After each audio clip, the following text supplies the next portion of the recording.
What it do, what it do, what it do. Welcome to the They Gonna Feel Me podcast, where we have authentic conversations by authentic men. This is episode 13. And if you're here, don't forget to like, share, comment, subscribe. You know what I'm saying? Tell a friend to tell a friend. I'm your host, Reezy, aka October's very own. We got your boy Chris, we got your boy Rob Chappelle, and we got your boy Al C teaching old Marion the dance moves. You know what I'm saying? But anyway, let's get into our topics. For our first topic, we have Dave Chappelle, who recently dropped his stand-up comedy, The Closer, and he's receiving a little backlash for his transphobic comments. And people are asking for him to be canceled and his show to be removed from Netflix. So, what do you guys think about that topic?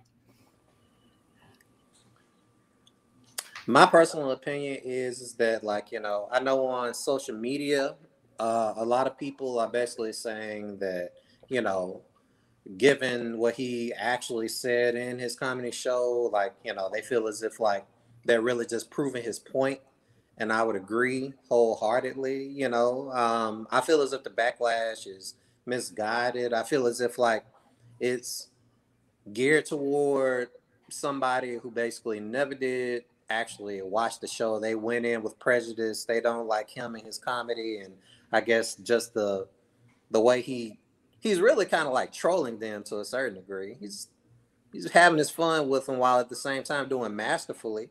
And I mean, I and I'm not saying this as like, a heterosexual male that like it doesn't bother me. So like I don't understand why it bothers them. But like I mean, I just feel as if like, there's a difference between somebody who's trying to, spew out hate speech and somebody who's basically just using comedy as a mode to like, you know, have a laugh at your expense because like you so tender spirited.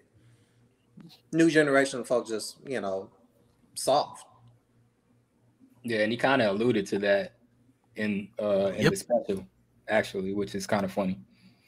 The whole special, to be honest, was very hilarious. I will definitely say that. And like you said, you made a great point. With them wanting to cancel the show and take it off of Netflix, he really just proved the point because he talked about that when he was talking about the whole situation with the baby. It's like you can shoot a dude in Walmart and you can blow up after that, but don't talk about them folks over there because if you do, it's a problem.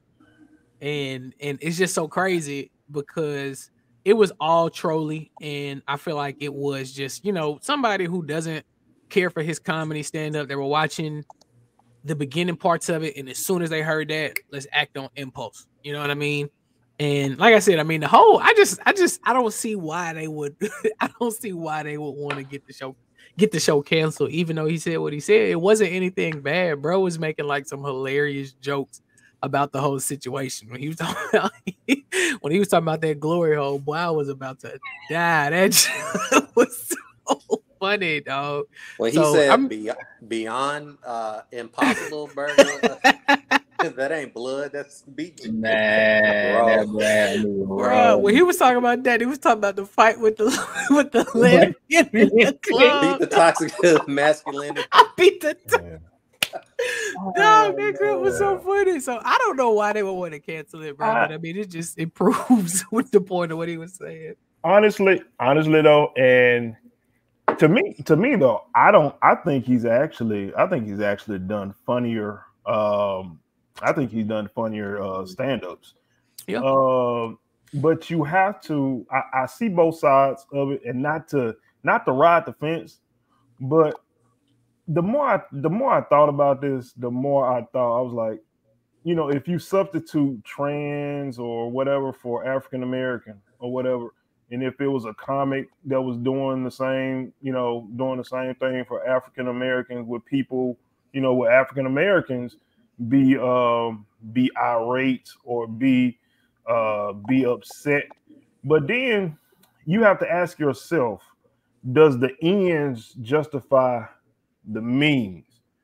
If to the point, what I'm saying is, he clearly tells you in the story, he was like, y'all haven't been listening for all these years. My problem isn't with trans. My problem isn't with LGBT. My problem is with white people. And he clearly says that. But you have to ask yourself, I know that's your problem, but do you have to break all the or offend this and that people to get to that, to get to that point from that standpoint. And then you have to ask yourself too, though, is comedians are a rare breed because they're here in society to make humor, to poke fun, at certain things. Their innate talent is to take a situation that maybe nobody finds humor in and flip it around and envision it and present it to you in a humorous way. Now they're all different kinds of comedy. There's dry humor. It's dark, it's dark humor. It's slapstick. It's physical humor. You got all different kinds of humor. And then that made me go back and remember a couple months ago, just on a whim, I was watching. I'm trying to remember, was it Eddie Murphy Raw or Delirious? And like, I said to myself when I watched it, I'm like, ain't no way he could say that stuff. The stuff that he was saying in the first, I'm talking about the first whole half of the set was talking nothing about homosexuals. I'm talking about the whole beginning of it. It would be talk. I mean, don't speak too loud. They might go back in time and cancel him. Calm down, bro. And that's one. A lot of people say that's one of his greatest stand-ups. That ain't gonna stop him from getting canceled. Calm down, bro. But my thing is, I can see both. But at what point do we want to, or are we going to neuter our comics to where they can no longer, they can no longer be creative?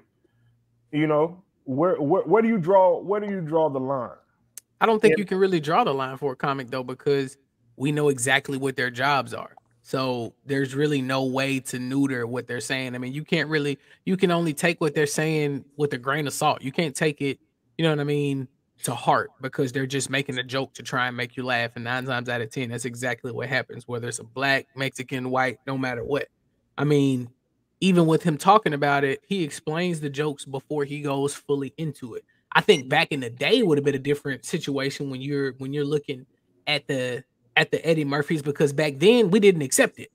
It wasn't accepted. If you were coming out as gay, homosexual, anything like that, the words that he said in those stand-ups would have been exactly what you would have been called. But now, you know what I'm saying, in this day and age, it's accepted more. We just joke about it. But it's the newer age that's taking it to a completely different level that it does not have to go. You know what I'm saying? And that's where they just got to get their panties out of a bunch and just realize, bro, it can be funny. Your situation can be funny too.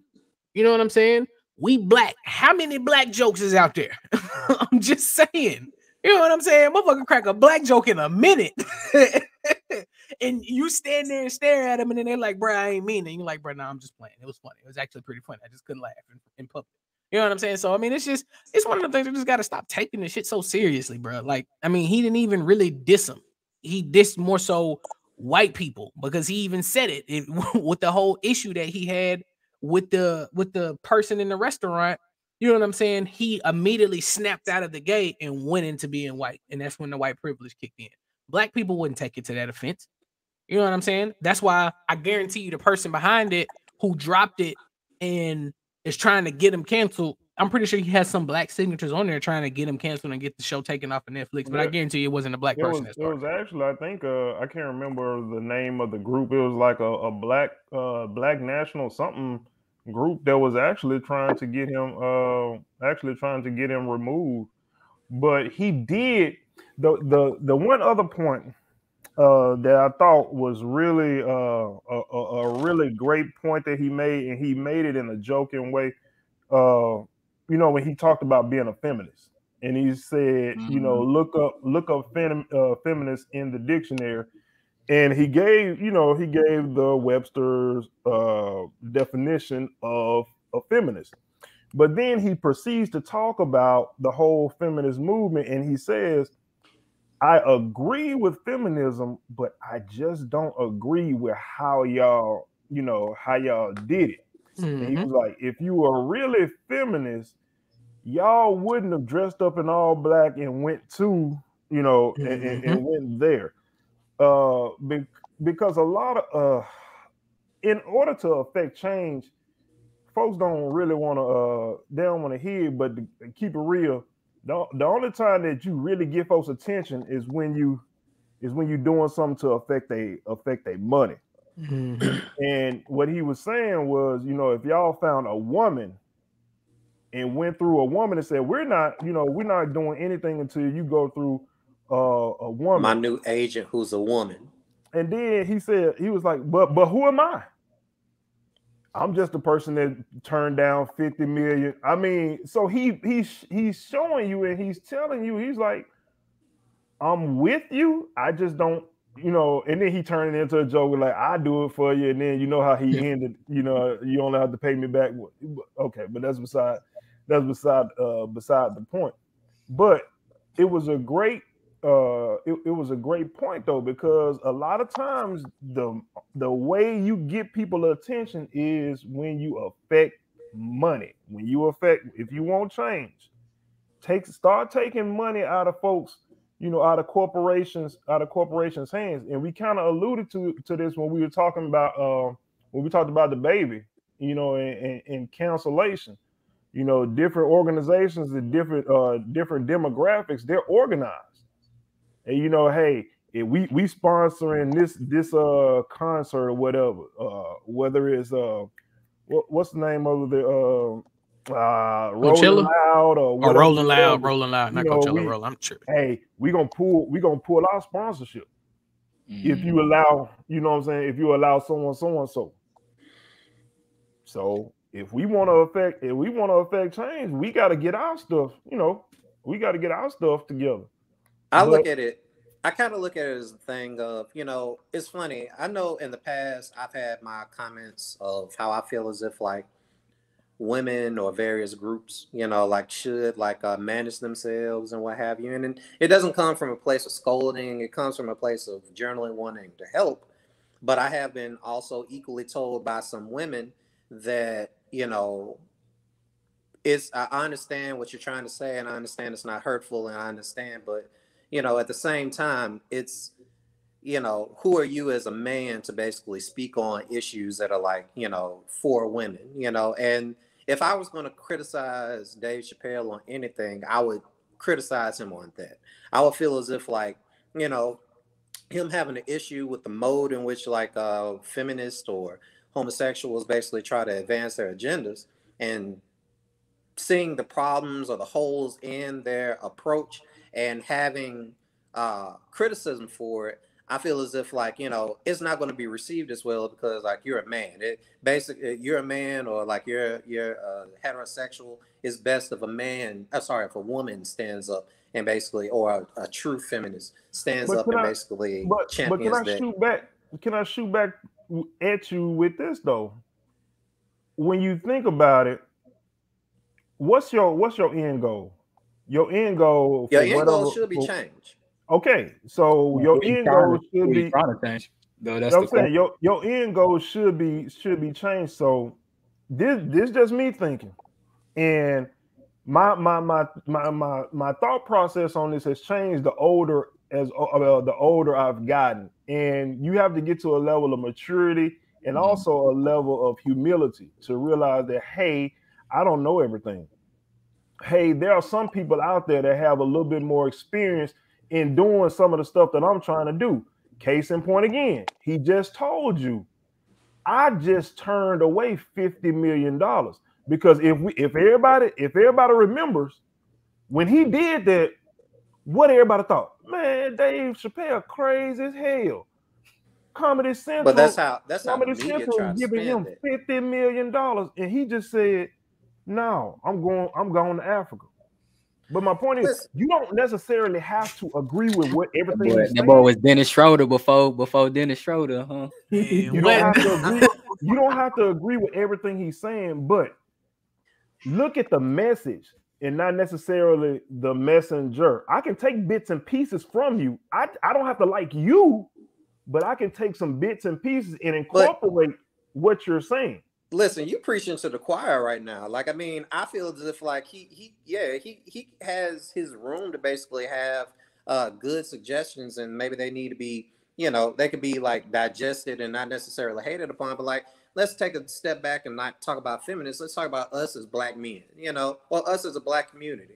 Just imagine some white person coming along and then trying to tell us what we need to do in order to like, overcome. It's happened before, and well, what 9 times out of 10 are we going to do as a black community? We're going to be like, we don't need no white savior to tell us what to do or how to get us, like, I mean, we're going to be critical, you know what I'm saying? I'm just, again, I'm not hating on Dave Chappelle. I feel as if everything he said was genius, and I feel as if he made some poignant points. I feel as if, like, to your point, did he necessarily have to lace it so much with like derogatory speech that would intentionally set people off? I mean, I feel as if he did that intentionally to get rise out of people. And then boy, at the Dave end of the Chappelle day, ain't it kind nothing of but makes people Alcee in the man. it kind of make people like just look a little bit like a fool after a while. Especially with the homosexual community. I don't want to call them fools as much as like, I mean, it really does kind of make it seem as if like you don't have the ability to dissect situations and read them for what they really are, because it's kind of like to try and make them seem as if like he's transphobic or homophobic. Well, maybe not transphobic. He himself calls himself transphobic, but to make him seem as if like he's trying to spew out bigotry. It's like the way in which he kind of like talks so lovingly about his trans friend who committed suicide, and for all intents and purposes, one of the factors that led to that suicide wasn't him and his hate speech. It was the actual LGBTQIA communities, dragging him. Like, that could have been one of the factors that led to his death. It's like, who's really the bad guy in this situation? He does a really good job, in my opinion, of turning the lens back on that community and making them look at themselves and stop trying to basically always use the same rhetoric to make him seem as if like he's a bad guy, when in actuality he's just a comedian doing what comedians do, and not necessarily doing it for in order to tear down a community. I don't think about anything that Dave Chappelle has ever said when it deals to homosexuals, feminists, or whoever, even white people, and think that like he's intentionally trying to tear that community down, as much as pointing out the intricacies or the inadequacies of the system that's in place. Yeah, I mean, I think it all comes back to accountability, and I think ultimately, like, people kind of don't like the way he gets his message across, but it might not get their attention if he doesn't say it in the ways that he says it. You know what I'm saying? Like, sometimes you won't hear it or receive it if he isn't like, kind of Edgy. Yeah, edgy. I can't think of the word I'm trying to say, but anyway, if he isn't that inflammatory, inflammatory, then they probably won't receive it that way. You know what I'm saying? They won't receive it the way that he wants to receive it. But anyway, we're about to move into our next topic. So we all know, on Monday, if you are a social media user, Facebook and IG had an outage that lasted almost 6 hours, I believe. And some people think it's related to a whistleblower. I believe her name is Frances Haugen. She had a testimony about Facebook with Congress, I believe. And so they believe that the outage is kind of linked to that whistleblower's testimony. So what do you guys think? They said that boy lost about $7 billion. Shit.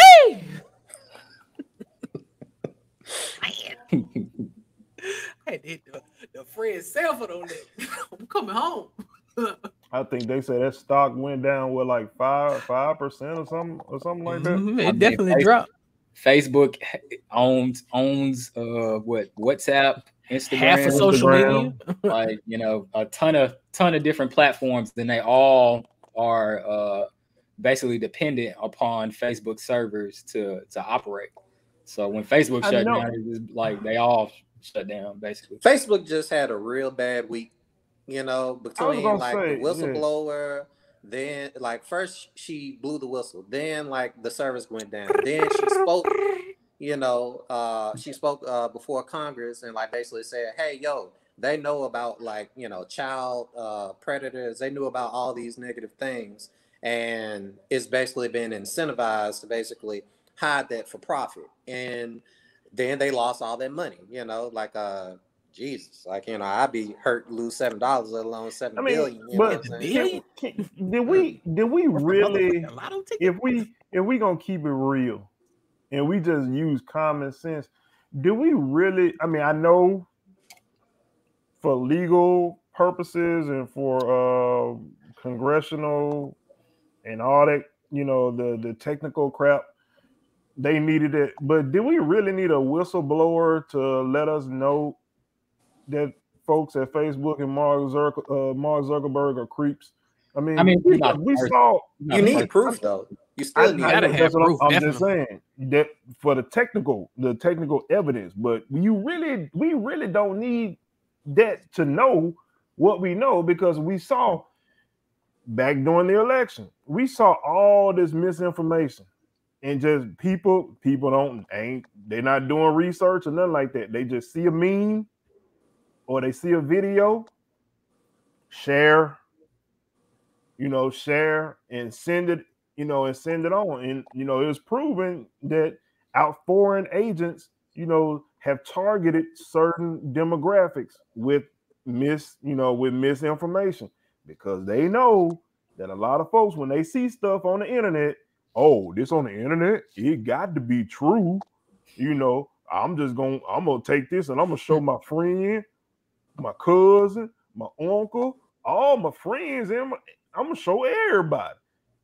But the thing else I was gonna say about it from a totally different angle is, I know the work productivity went up on Monday. Motherfuckers probably tried to quit because they couldn't get on Facebook. I can't get on Facebook and work. Fuck this job. I'm out.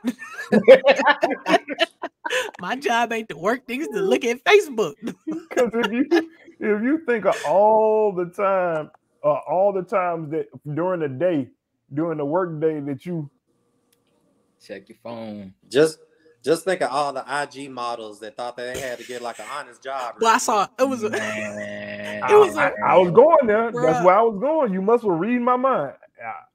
It was a meme. It was a meme. It said something like, "Boy, I know all these Facebook memers and these damn scam artists and these relationship counselors hot right now. They can't do shit. They losing so much money. I can't get up here and tell lies. Oh, you gotta treat her right, fellas. You gotta take her out. I'm gonna tell you what some folks were doing. Some folks were going to email. They were whooping their email list and Twitter. They went back to the classic. The funny thing is Facebook actually had to go to Twitter to tweet an update about what was going on with Facebook. They competitive.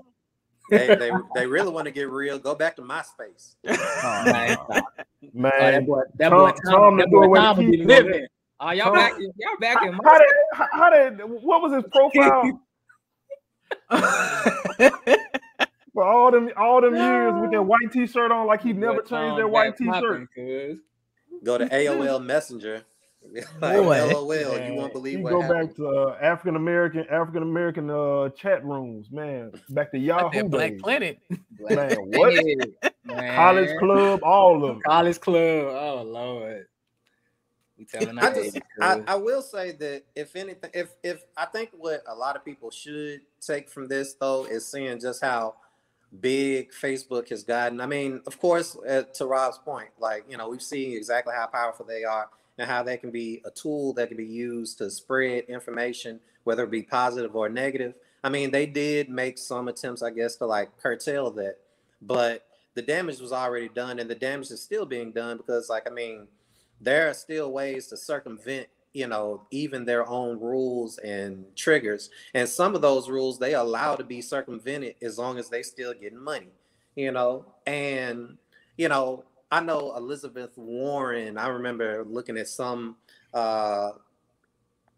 conference that she did, or some news press thing that she did, where she talked about how, you know, there needs to be oversight of these mega corporations and the influence they have over people. And the thing that ends up happening a lot of times is these mega corporations, like, they see competition like WhatsApp, you know, they saw WhatsApp, they saw like the competition they had, and instead of like basically making themselves better with the encryption and the protection and the security of other people's information, instead they said we can either get like them or buy them. And that's the new thing. It's like, that's the reason why Instagram owns all these people, you know, I'm sorry, all these different entities. And it's kind of like, if you remember though, like at one point Instagram was something by itself, and it was a competitor of, you know, of Facebook. Facebook saw that people were leaving, you know, because at one point, you know, Facebook was the thing. You know, when it first started, you know, you had to have a college email. And then they were like, okay, let's expand it. Let's get everybody. Let's get everybody in it. I damn near went back to grad school just so I could get on Facebook. Yeah, it exploded, you know, because Facebook and its explosion kind of reminded me of College Club when we were, you know, when we were undergrad. Man, it got to a point with College Club where like you would go in the academic skills parlor and like the whole computer lab was College Clubbed out. Like on every screen, folks, because you know, we at the time, you know, at Valley, we didn't have computers in our room, so everybody got to run to the academic skills parlor and get on, you know, and get on the computer. Hey, if you got to do some work, say, bro, hey, you got to wait till I get through College Club. You know? And not all the computers work because, you know, HBCUs being HBCUs. Chill out. But notice people, I ain't talking about College Club because I ain't go to that shit. Nigga, I'm the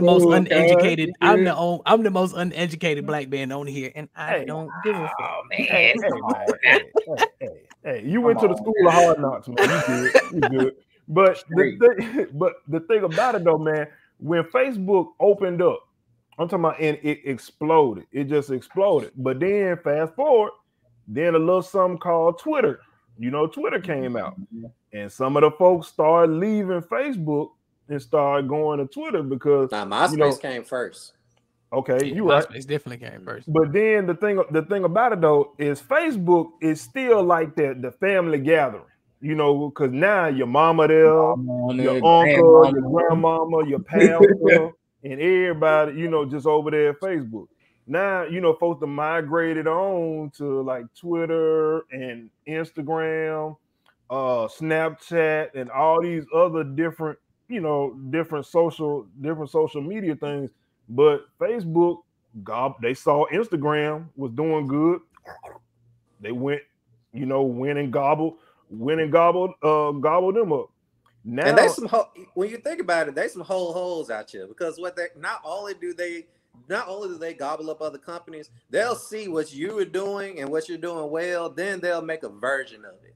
You know, like you know, like Snapchat, they got like the brief video, like we're gonna put out brief video that basically expires after a while. Like Vine, Vine was beautiful. I love Vine. I miss Vine. Like, do it for the Vine. Just cannibalize it. Do it for the Vine. I ain't gonna do it. Do it for the Vine. I ain't gonna do it. Oh.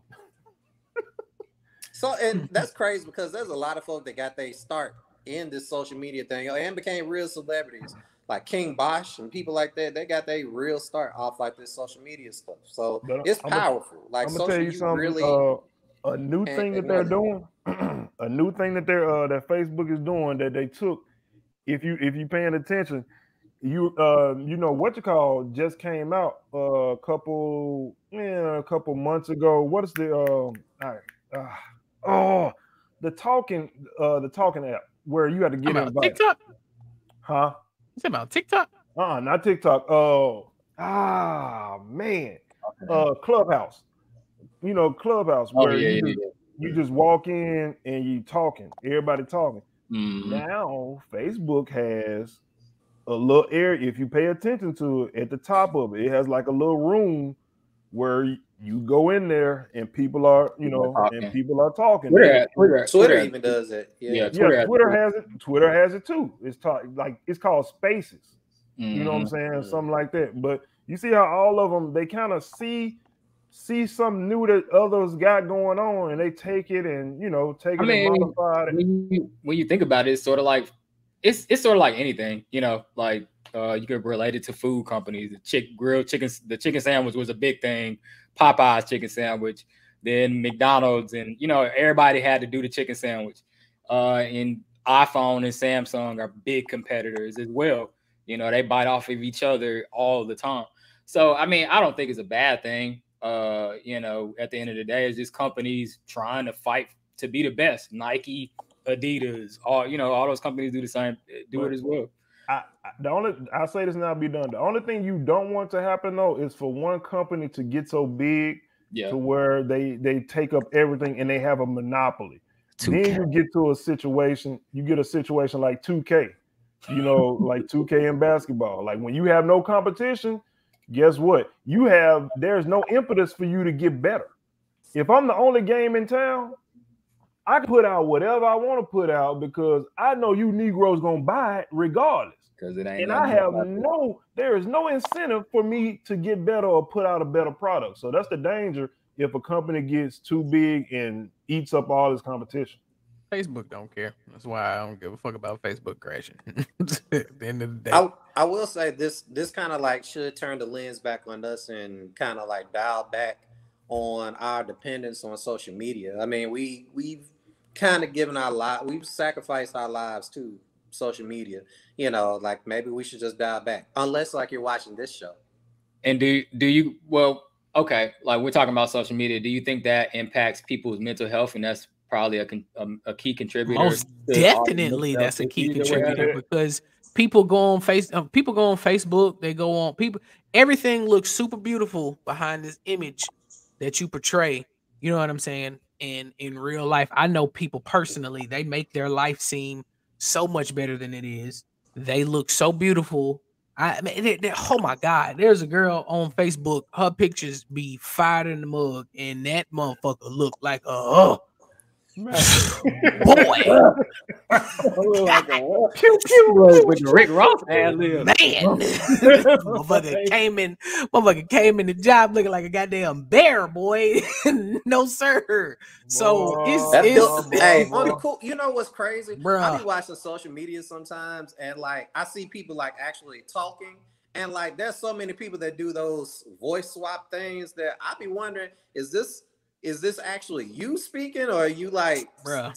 Like I don't know people's real voice anymore. I don't know your real face, your real voice. I will say this, and all y'all kind of going on what Chris was saying, and it's important. And reason I'm glad you asked it because I mean it's really a really great point because we look at a lot of people, and especially for Instagram, because the whole Instagram you got likes, and a lot of people they gauge their worth on the amount of likes, the amount of likes they get. And if I put a picture up and if I ain't got that many likes, I'm gonna take that picture down. You know what I'm saying? Because I don't want that one picture up there ain't got no but one little like, and that's my girlfriend. You know what I'm saying? Or that's my mom. When niggas used to go and like their own picture, but that don't count. Yo, weird ass out of here, dog. Hey, I can be wrong, but I'm telling you, America, America, I am telling you this. One of my pet peeves is when people like their own statuses and like their own picture. Bruh, of course you like it. Exactly, You the one you that made the made it. status. Of course you're gonna like it. Come on, like, do you really need to like your own picture or like your own status? Come on, man. That boy ain't appalled. You better shut down. I'm You sorry. get canceled from the show. When does this become I'm sorry. intervention? I'm sorry, like, bro. Rob, like, You got to feel me on that one. I'm sorry. Oh, I'm sorry. I'm sorry. I feel attacked. I'm just saying, though, man. Social media definitely has a negative, as positive as some stuff should be off of social media. I mean, even on a personal level, man, you have people, because you got so many young people that are getting rich off of social media or making it seem like they're rich on social media. And, you got people thinking that they haven't made it in life because it's like, oh, this person 22 and he rich. Okay. And well, you can still get it. There's no age limit on success. There's no age limit on riches, and you define your success. Whatever makes you happy is what makes you happy. Well, I'm happy doing this show. I don't have to be doing a whole bunch of other stuff that other folks are doing. I don't have to be a comedian. You know what I'm saying? I don't have to be making skits like HaHa Davis and Dizzy and all of them. I don't have to hide my face on OnlyFans and then put it out there. Exactly. So it's just crazy, man. These boys throwing shots. Boy, look. I'm just saying. How many of y'all think y'all got friends that are low-key porn stars, like hiding their face on OnlyFans, and they got a whole separate life that they don't talk about? I knew one girl that actually posted her face on OnlyFans, and I was like, hey, you need to cut it out. They look nice, but a motherfucker ain't gonna pay. You better roll out. Stop it. Let's go to the next topic. Man. We hiring in my job, motherfucker. This is not your lane, big dog. You might want to back up. Stay in your lane. But anyway, man, like Rob said, we're finna get into the next topic. Now, this week, you know what I'm saying, it is being reported that 18 former NBA players are involved in a $4 million health care fraud scheme. Those players include my boy Tony Allen, the grandfather, man, God, Baby Davis, among others. So what do you guys think about this situation? They were apparently arrested, I read, and it's looking kind of bad. I just don't understand why they would try to do that with why you do that to a company that is full of lawyers and all these other folks. It don't make no sense. I got to make the Kerry Washington face on that one because it makes no sense whatsoever.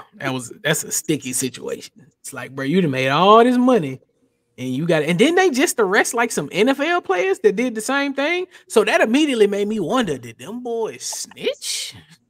Do we got some snitches in the crew that knew that these folks was doing it? Boy, you lock a nigga up, they go snitch on the dick. That's one thing about us, boy. I ain't just gonna go down. I'm taking the whole, they gonna feel me down with, oh, you getting me on front? That nigga Reezy. Hey, look, that nigga Al C. Keep my name out your mouth, man. And Rob, he seemed to be the same. Nah, big dog. Rob that ain't boy doing was nothing. the ring So I mean, at the end of the day, the motivation is like healthcare isn't expensive, even for like rich folks. I was just saying, you want to get your grill fixed, you know what I'm saying, or do you want to look like Anthony Davis for the rest of your life? You know what I'm just saying, Man, come on, just saying,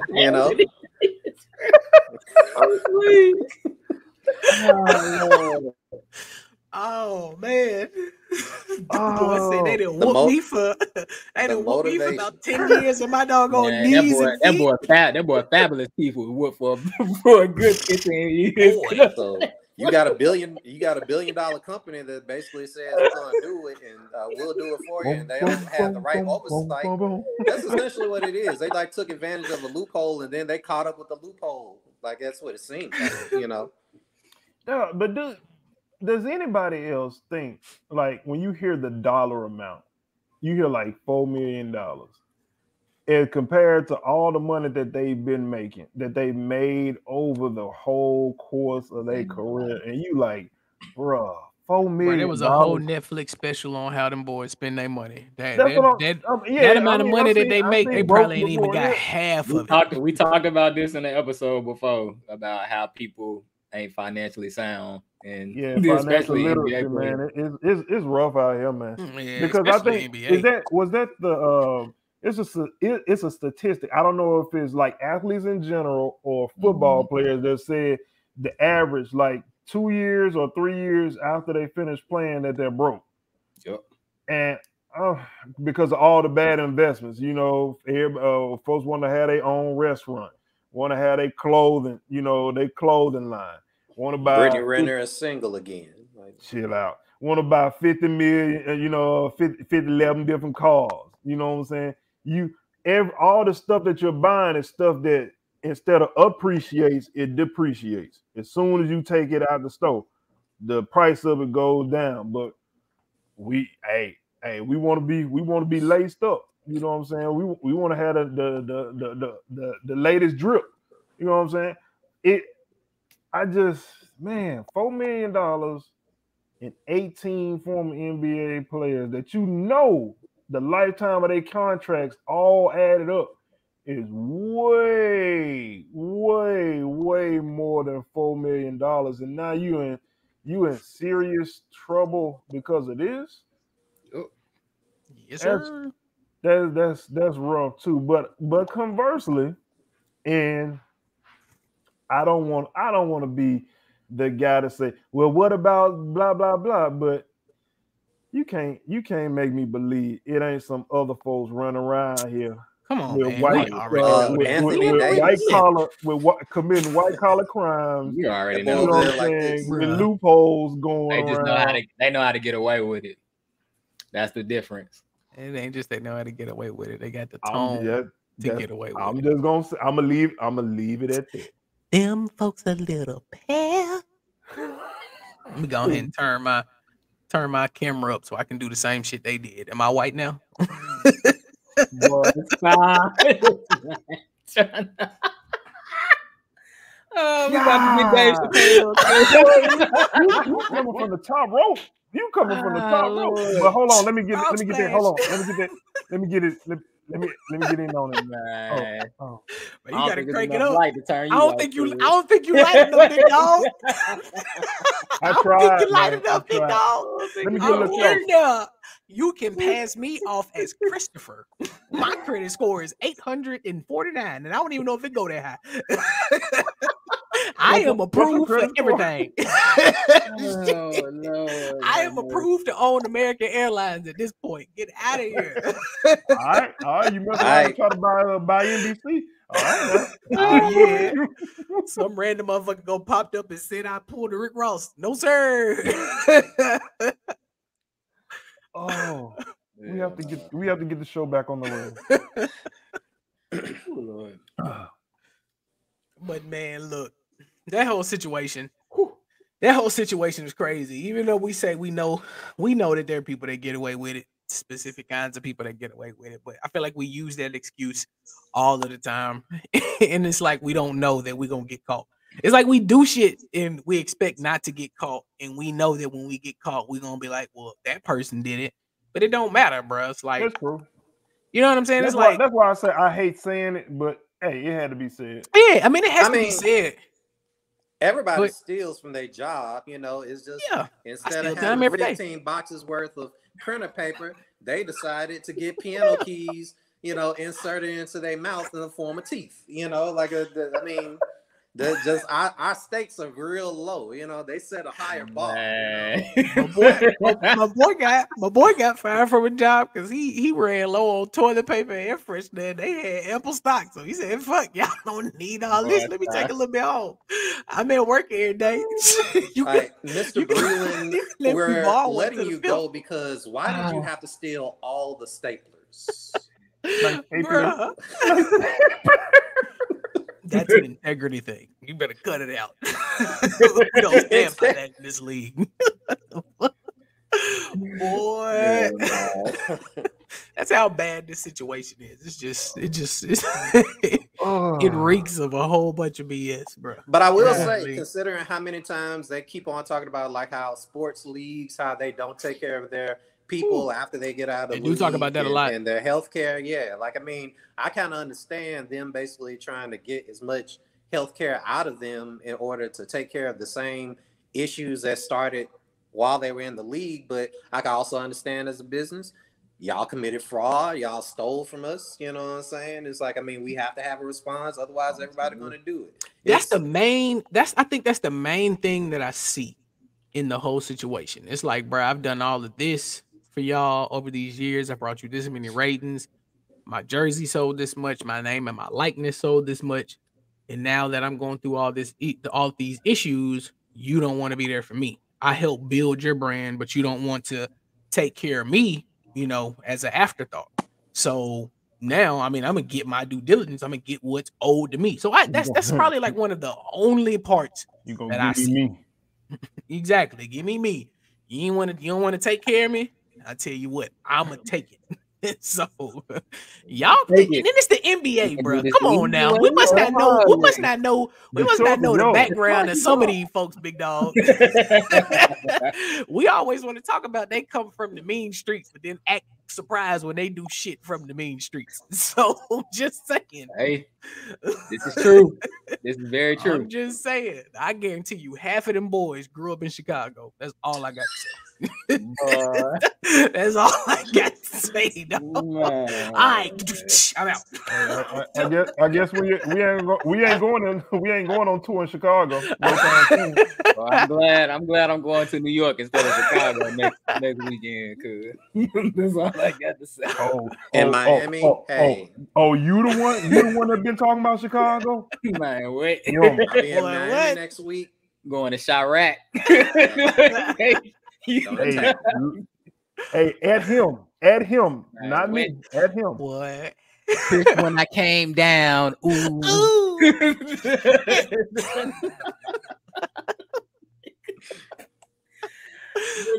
Anyway, man, we done reached the end of the episode, y'all. We appreciate y'all tuning in to episode 13. Again, don't forget to like, subscribe, click the bell for the notification, and tell your mama to tell your grandmama to tell your granddaddy, your grandkids, your nieces, your nephews, your aunties, your uncles, everybody.